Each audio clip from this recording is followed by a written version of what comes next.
Rising Perspective. Ake sithole ke ngicitha buchopho ke nomuntu ke omhlaziyi wezepolitiki uMr Thobani Zikalala ozokwazi ke asibambe ngesandla sicathulise masila. Khuzeni sawubona. Sibeza sikubingelele nabaleli beGagasi FM sibingelele noMantuli. Siyajabula kakhulu ukuthi sibe nawo namuhla siyakwamukela. Asiqale ngayo le interim report yeMadlanga Commission that was delivered to our president ngo December. Yeah, what public statements has the president made about the report findings and recommendations? Ngicabanga ukuthi akukho okuningi kakhulu upresident asakushilo beside of course welcoming the report, and of course some of the things that are coming out from that report that we've heard is that the Minister Senzo Mchunu, who is currently on special leave or on a leave of absence, is not directly implicated in the interim report.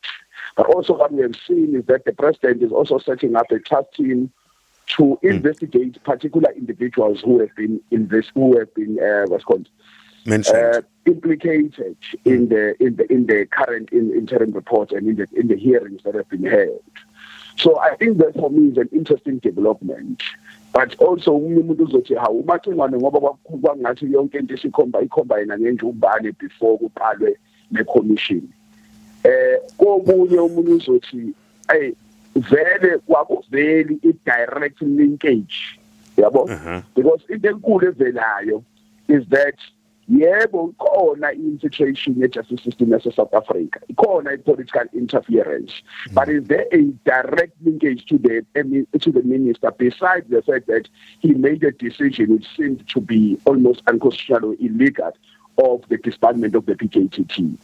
Outside of that, there is not much that has been said, but ke usazobuyela naye ayobuzwa kahle imibuzo ngezinto ezishiwo ngaye. Asicabasende ukuthi uma siphumula i-final report izokwazi ukucacisela izwe kangconywana, kodwa asikwamukele futhi ukuthi upresident, I think for me leyo ukuthi ungaze kulinde ukuze kuphele i-commission kube kubonakala ukuthi khona abantu engathi impela kumele basondelane nezinkantolo. Omunye uzothi but upresident waye ngathumelanga i-investigation emaphoyiseni.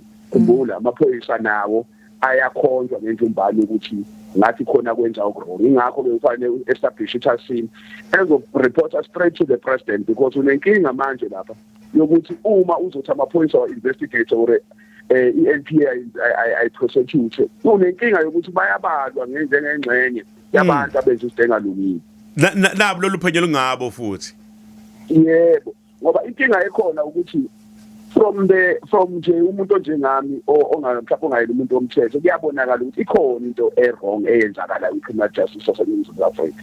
Now ake sithi nje uPaul O'Sullivan no Brown Mkhotha abakaveli in person before the Madlanga Commission, ba request ukuthi obaba ubufakazi babethule virtually, citing ukuthi kune nama concerns of safety. What specific terms and conditions has the Commission set for granting remote appearance, and what requirements did the two men need to meet? Siyazi laba bafihlakele nabaphepisiwe njengofakazi o witness ban bono babo bathula virtually, but abantu aba-implicate kayo ukuthi balethe ubufakazi babo yini le imgomo efanele nemcikilisho efuna badlule kuyona qha? And as Kalela, Pramukoti has appeared in person in the Madlanga Commission, but he has not appeared before the ad hoc committee in Parliament. Remember, Tubeza, ama process mabili, they are almost parallel, but ahlukene ngoba le minzi bafunda khumbula kune separation of powers. Separation of powers, ithi Parliament linamandla alo ahlukile to hold accountable and to perform oversight over the executive. But the executive is the people who run the country and implement the policies of the country. Nabo bane-duty yabo. That's why the president established iMadlanga Commission ecela i-judiciary ukuthi imsize, that's why ibizwa iMadlanga ukuthi cela umsize ngi-investigate or inquiry ngalento ngoba kumele ngithathe izinqumo emva kwalokho. Now uMokhosi ke has appeared before Madlanga, which is a executive process, but uma sekumele eParliament ngoba khumbula ukuthi ngonyaka odlule uke kwaba khona ama-reports ukuthi the-attempt of his life njalo njalo before appearishe in the Madlanga Commission. Now iParliament ngelithi cha Mohothi igama lakho livela kakhulu njengomuntu okuyena ungqondo ne-fixer okuyena behlanganisa abantu abaningi igama lakho liyavela amakhulunywa ngoMatlala liyavela amakhulunywa ngomthuni nabantu abaningi siyafisa thina ukuthi uze phambi kwethu njengabo bonke abanye abafakazi uzophendula imibuzo uthi uBrian Mohothi cha impilo yami mina ngibona ukuthi sengipheli ngakho ungaphandle uma ngizokwazi ukugarantiya ukuthi mina ngizophepha ugarantiya kwini ukuthi nikhokhele abantu laba mina abangiqaphayo ukuthi beyibona abagibelayo beyongiqapha eKapa ithi iParliament cha thina sizokunika iParliamentary Protection Services ezopick up from the airport ikulethe igade futhi masolapho uzohamba nawe ithi iParliament sifuna thina ukubona wena siqu njengabanye ufakazi the same thing eyishoyo kuPaulo Sullivan uPaulo Sullivan uthi mina sengiyiphesheya nginenkinga futhi ngisafuna ukuqoqa ingane zami angizukubuya before kuphele uFebruary ngifuna ukuthi ngimnike ufakazi ngiphesheya kodwa futhi uma sengivela kunabantu lapho engibabona njengokuthi mina bazinto engibathatha njengezigebengu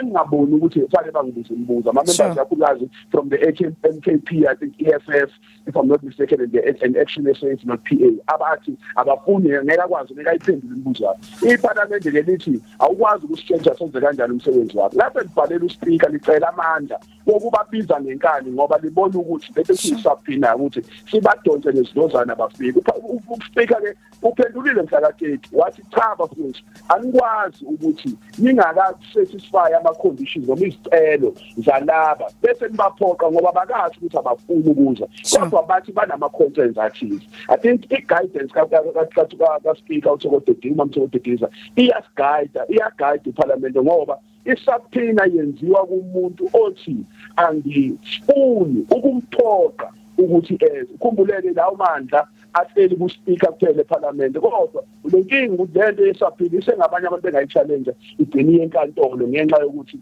bese bakhona le separation of powers ke khumbula ngithe eqaleni